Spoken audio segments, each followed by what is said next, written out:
দেশে প্রথমবারের মতো স্বয়ংক্রিয় জ্বালানি বিপণন ডিপোর কার্যক্রম শুরু করতে যাচ্ছে বাংলাদেশ পেট্রোলিয়াম কর্পোরেশন বিপিসি। কুমিল্লার বড়ুরাতে ডিপোটি আজকে বুধবার আনুষ্ঠানিকভাবে উদ্বোধন করা হবে। আমরা যাচ্ছি সেখানে। কুমিল্লা থেকে আমার সঙ্গে যুক্ত হয়েছেন জাহিদুর রহমান। জাহিদ, কি তথ্য থাকছে?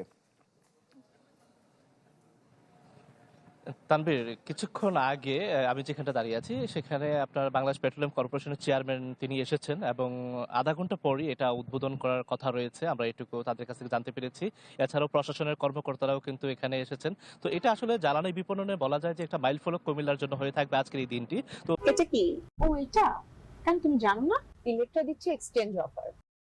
এখানে আমরা যেই জায়গাটিতে রয়েছে সেখানে যেই ডিপোগুলো স্থাপন করা হয়েছে সেখানে কিন্তু অটোমেশনের মাধ্যমে তেল ডেলিভারি কিন্তু সম্পন্ন করবে। এর মাধ্যমে যে অপচয়, সেটা কিন্তু সময়ের যে অপচয় সেটা রোধ হবে। আর পাশাপাশি আমরা যেটুকু জানতে পেরেছি তাদের কাছে, এই ডিপো ঘিরে 30টি সিসিটিভি, একটি গার্ড রুম, চতুর্পাশে ওয়াচ টাওয়ার, সমন্বিত সার্বক্ষণিক নিরাপত্তা এবং নজরদারি নিরাপত্তা ব্যবস্থায় আধুনিক স্মার্ট ডিপো পরিচালনার জন্য যেটা যা করণীয় সবই করা হয়েছে। এবং বাংলাদেশ সেনাবাহিনী এটা কিন্তু পুরোটাই আসলে শুরু থেকে কার্যক্রম শুরু করেছে এবং এই বছরই কিন্তু তাদের যে কার্যক্রম সেটা আসলে শুরু করেছেন।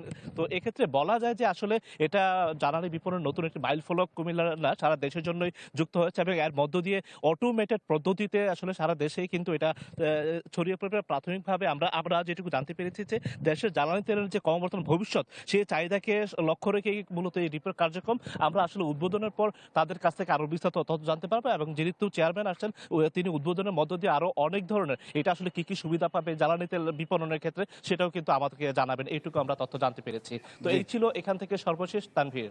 জাহিদ, ধন্যবাদ আপনাকে। কুমিল্লা থেকে জাহিদুর রহমান আমাদের সহকর্মী জানাচ্ছিলেন।